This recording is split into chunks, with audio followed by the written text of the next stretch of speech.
aquele que tem entendimento, que decifre o número da besta, pois é um número de homem, e o seu número é 666. A quem o 666 está se referindo? Estaria essa pessoa viva nos dias de hoje? Seria ele o Papa Francisco, Putin ou Elon Musk? Elon Musk está criando, inclusive, um chip para colocar nas pessoas, o Neuralink. Olá, meu nome é Jonatas e este é o Teologia Crítica, um canal para entender a Bíblia. Se gosta de aprender sobre a Bíblia de forma séria e crítica, já curte o vídeo e se inscreva no canal. Agora, vamos para o vídeo de hoje? Vamos nessa! Para entender do que João está falando, é preciso ter em mente que ele escreveu no século I da Era Comum, século I depois de Cristo. Os cristãos nesse tempo se veem como um grupo bastante desprivilegiado e perseguido pelo Império Romano. João, inclusive, se identifica em Apocalipse 1, verso 8, como aquele que está preso por causa da palavra de Deus e por causa do seu testemunho. Em Patmos, que era uma ilha-prisão romana. Roma era vista como sinônimo de perseguição pelos primeiros cristãos. Logo, tendo isso em mente, leiamos novamente Apocalipse e tem entendimento que decifre o número da besta, pois é um número de homem e o seu número é 666. Antes disso, devemos saber que era prática comum na antiguidade utilizar-se de números como forma codificada para se referir ao nome de uma pessoa. Chamamos isso de gematria. Então, se pegava as letras, já que muitas vezes não se tinha os números propriamente dito, tinham as letras, e essas letras equivaleriam a números. E isso era chamado de gematria. Quer ver um exemplo disso? Olha só, vamos ler um antigo grafite que tinha na cidade romana de Pompeia, datado aí de 79 depois de Cristo. Lá está, nesse grafite de Pompeia, escrito o seguinte: eu amo aquela cujo número é 545. Vemos aqui que alguém se refere a uma pessoa, no caso, uma mulher, por um número. Isso era prática comum entre gregos, romanos e judeus. E este era o caso de Apocalipse 13, verso 18. O autor se refere a um homem cujo número é 666. Este número, possivelmente, se refere a um nome que em hebraico deveria dar 666.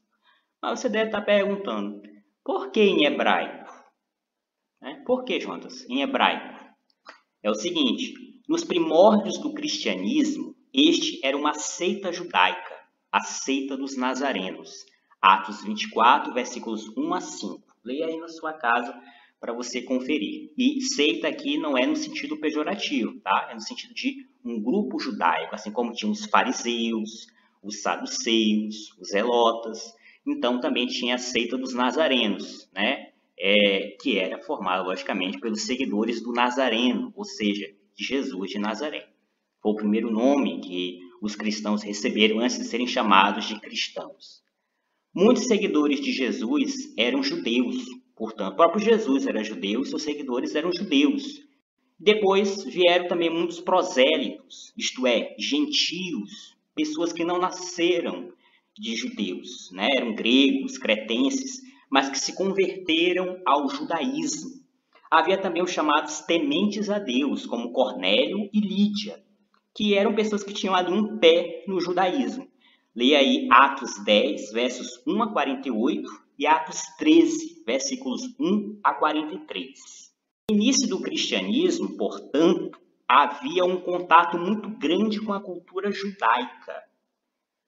Assim, devemos considerar fortemente aqui, em Apocalipse, que o autor, João, o visionário, segundo a tradição, seria o mesmo autor do Evangelho, mas para autores de ordem acadêmica, como o doutor Paulo Nogueira, esse João seria um outro João, tá? Mas, muito provavelmente, um judeu. Sim, para ver isso, basta observar que as visões de João estão sempre seguindo uma lógica judaica. operando a partir de conceitos de pureza e impureza, típicos do judaísmo. Vejamos. E ele, o anjo, clamou com voz forte, dizendo: Caiu, caiu a grande Babilônia, e se tornou morada de demônios, e guarida de toda ave imunda e detestável. Apocalipse 18, verso 2.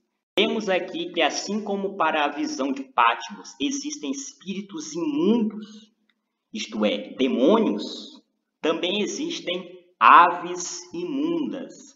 Confere aí com Levítico 11, verso 13. Apocalipse é um livro judaico, mas judaico-cristão, onde Jesus é o verdadeiro Messias, o Cristo, aquele que, segundo Apocalipse 12, verso 5, irá reger as nações com vara de ferro. Dessa feita, o número 666 é código de gematria em língua judaica ou hebraica, que visa aqui esconder a identidade da besta de quem não fosse familiarizado com a cultura judaica e revelar apenas a quem fosse familiarizado com essa cultura, isto é, as 7 igrejas da Ásia Menor. Partindo disso, então, precisamos saber quem na época era considerado uma figura pavorosa para a igreja e assim fazer o cálculo. Uma figura que se tornou muito conhecida no início da igreja como grande perseguidor foi Nero. Ele chegou a mandar queimar vivos os cristãos. Um documento cristão antigo chamado Ascensão de Isaías, que é um livro apocalíptico, mas não canônico, mostra que tipo de memória ou lembrança os primitivos cristãos tinham desse imperador. Nesse documento, Nero era visto como a encarnação de Belial, ou seja, do próprio Satanás. Leiamos Ascensão de Isaías, capítulo 4. Belial descerá do firmamento sob a forma de um homem, de um rei ímpio, assassino de sua própria mãe. Ascensão de Isaías, capítulo 4, verso 2. Lembrando, dentre as várias histórias cruéis sobre Nero, uma é de que ele matou a própria mãe. Se transliterarmos o nome Nero e o título César, Néron César, do grego para o hebraico, temos o Nun, que equivale a 50, mais o Resh, que equivale a 200, mais o Vav, que equivale a 6, mais o Nun, que como já dissemos equivale a 50, mais o Kaf, que é 100, mais o Samer, que é 600, mais o Resh, que equivale a 200. Somando tudo, dá 666. Tem um manuscrito bem antigo, o mais antigo manuscrito do Apocalipse, que foi encontrado no Egito e é datado do século III. Nós temos uma variação aí. E no lugar do número 666, o manuscrito traz o número 616 como o número da besta. Se pegarmos o nome e título de Nero no latim, temos Nero César, sem o N. E se transliterarmos esse nome para o hebraico, temos uma letra menos também, temos a letra Nun, Tira esse Nun, e aí com menos essa letra, o resultado do cálculo ficaria 616. Você pode fazer aí o cálculo, voltar o vídeo e ver a correspondência de números e letras e refazer o cálculo para você ver como dá 616. 666 ou 616, essas variações são referência a Nero, mas o livro do Apocalipse teria sido finalizado em 90 depois de Cristo e Nero já estava morto. Como responder a isso? Bom, Nero durante muito tempo foi considerado uma figura temida por muitos, inclusive cristãos.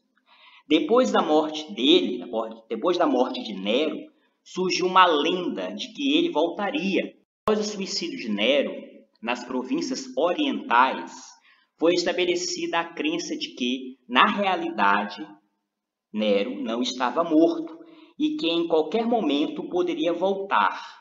Esta crença estendeu-se até tornar-se uma autêntica lenda popular. Isso está escrito Vida de Nero, escrito por Tácito, Histórias 2, e também por Dion Cássio em História Romana, capítulo 66, verso 19. Está tudo aí na descrição, tá? Você pode conferir tranquilamente. Províncias orientais se refere, entre outros lugares, à região da Ásia Menor, a região das 7 igrejas, que corresponde hoje à atual Turquia. Essa lenda, né, do retorno de Nero também ecoa no texto judaico-cristão conhecido como Oráculos Sibilinos, escrito por volta do século I depois de Cristo. Aquele, diz o texto dos Oráculos Sibilinos, aquele que tem 50 como inicial será o comandante. Então ele retornará, declarando-se igual a Deus, aquele que tem 50 como inicial. Ora, Nero, em hebraico, tem a inicial Nun, que equivale a 50. A figura de Nero estava viva no imaginário oriental, judaico e cristão.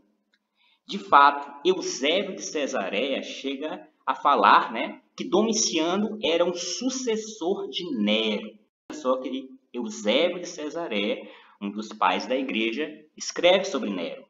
Domiciano deu provas de uma grande crueldade para com muitos, dando morte sem julgamento razoável a não pequeno número de patrícios e de homens ilustres. Terminou por constituir a si mesmo sucessor de Nero na animosidade e na guerra contra Deus.